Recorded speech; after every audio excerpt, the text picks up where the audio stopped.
चोल वंश के बारे में देखेंगे। पहला क्वेश्चन है, मध्यकालीन इतिहास के संदर्भ में निम्नलिखित कथनों पर विचार कीजिए।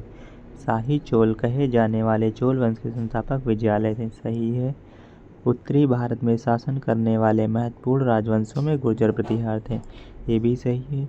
आरंभिक वर्षों में पालों ने पश्चिमी भारत और राष्ट्रकूटों ने दक्षिणी भारत पर शासन किया। ये सही नहीं है। विजयालय के उत्तराधिकारियों ने पांड्यन और पल्लव क्षेत्रों को अपने अधीन करके चोल साम्राज्य का विस्तार किया। राजा प्रथम जो 985 में राजा बने, इन्होंने क्या किया, साम्राज्य को मजबूत और पुनर्गठित किया। ये भी सही है। उनके बेटे राजेंद्र प्रथम ने शक्तिशाली नौसेना के समर्थन से गंगा घाटी, श्रीलंका और दक्षिण पूर्व एशिया में अभियान चलाकर चोल प्रभाव को और बढ़ाया। पालों ने पूर्वी भारत और राष्ट्रकूटों ने दक्कन क्षेत्र में शासन किया। तो राष्ट्रकूटों ने दक्कन क्षेत्र में शासन किया, याद रखना है ये। सबसे महान चोल शासकों में से राजराज प्रथम ने 985 ईस्वी से 1014 ईस्वी तक शासन किया। चोल साम्राज्य की स्थापना विजयालय चोल ने की थी। राजराज प्रथम को दक्षिण भारत और श्रीलंका के कुछ हिस्सों पर विजय के लिए जाना जाता था। उन्होंने चोल राजधानी तंजावुर में महान बृहदेश्वर मंदिर का निर्माण कराया। निम्नलिखित में से कौन सा जानवर चोल राजवंश का प्रतीक था? बाघ था।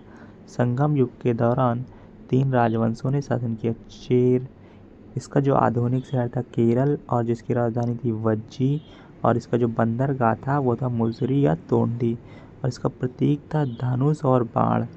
चोल की बात करें, इसका आधुनिक शहर तमिलनाडु था। इसका प्राचीन राजधानी उरायूर या पुहार, जो इसके महत्वपूर्ण बंदरगाह था वो कावेरी पत्तनम था। पांड्य की बात करें, इसका आधुनिक शहर तमिलनाडु था और इसकी प्राचीन राजधानी पांड्य की मदुरै, और पांड्य का जो बंदरगाह था वो मुजरिस या मुशरी था।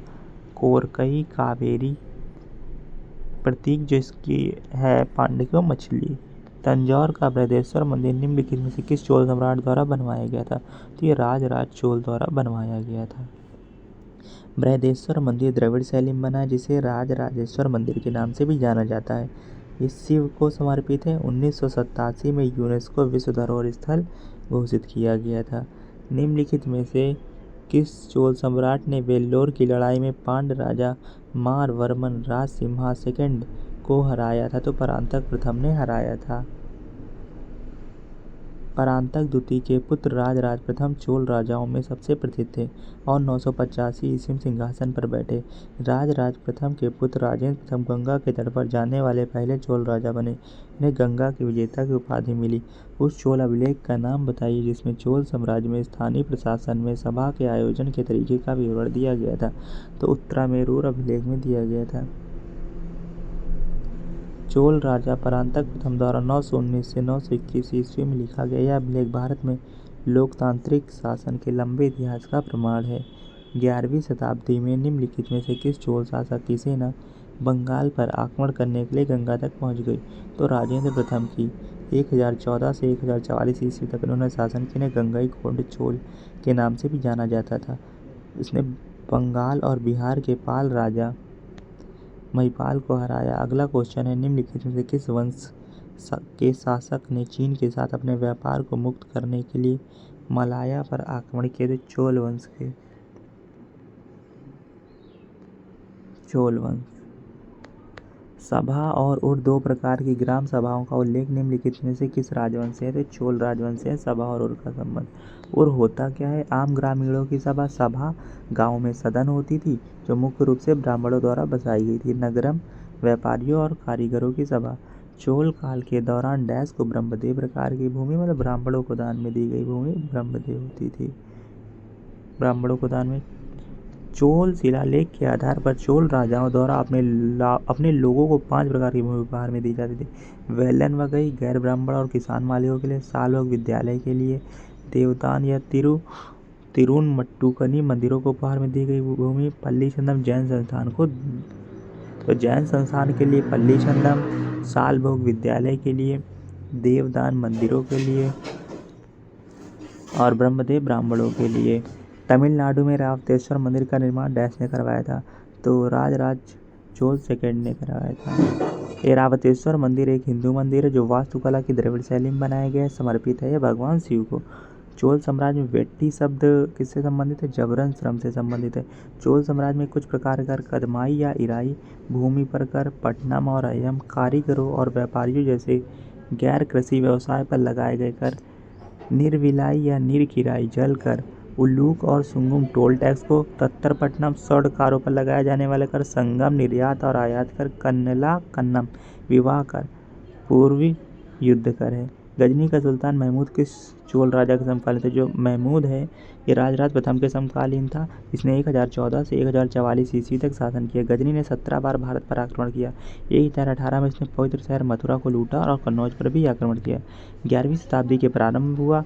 चोल राजा राजेंद्र प्रथम ने एक शिव मंदिर का निर्माण किया और इसे डैश ने जब सूर्यपीठिका से भर दिया। किसने? चालुक्यों ने सूर्यपीठिका से भर दिया।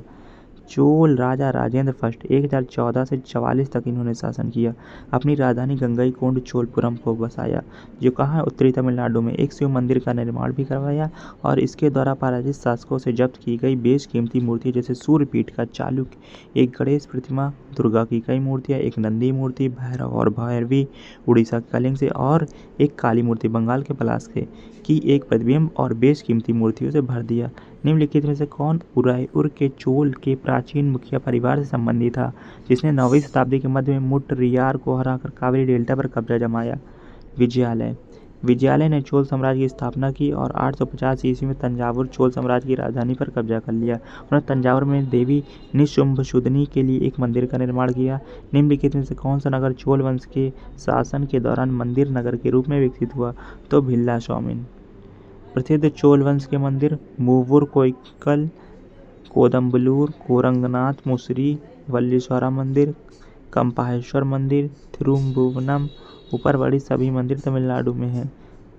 शासक विजयालय के उत्तराधिकारियों द्वारा दक्षिण और उत्तर में निम्नलिखित में से किससे संबंधित क्षेत्रों को चोल राजा का हिस्सा बनाया गया था? तो पांड्य और पल्लव। पल्लव वंश 275 ईस्वी से 897 ईस्वी पूर्व इसकी राजधानी कांचीपुरम थी, ने दक्कन तोंडाई मंडलम में शासन किया। पांड्य की राजधानी मदुरै थी। चेर की राजधानी वज्जी थी। चेरों का सबसे महान शासक सेनगुप्त वंश, जिसे लाल चेर भी कहा जाता है। किस राजवंश की कांस्य मूर्तियाँ लुप्त मोम तकनीक का उपयोग करके बनाई गई थी? चोल की। कांस्य, तांबे और टिन का मिश्र धातु है। लुप्त मोम तकनीक धातु कास्टिंग की एक विधि है जिसमें पिघली हुई धातु को एक सांचे में डाला जाता है जिसे मोम के मॉडल के माध्यम से बनाया गया। उदाहरण नटराज, कांचलाई शिव और पार्वती शिवगामी 1012 कौमानिरा पहले। बुहार या कावेरीपट्टनम निम्नलिखित में से किस राजवंश का पतन था? तो बुहार या कावेरीपट्टनम चोल राजवंश का बंदरगाह है। 8 से 12वीं शताब्दी ईस्वी की स्थापना विजयालय ने 8वीं शताब्दी में की थी। राजराज चोल चोल साम्राज्य का सबसे महान राजा ने 985 और 1014 ईस्वी के बीच शासन किया। तो अब हमारी जो एंशिएंट हिस्ट्री है वो पूरी कंप्लीट हो चुकी है।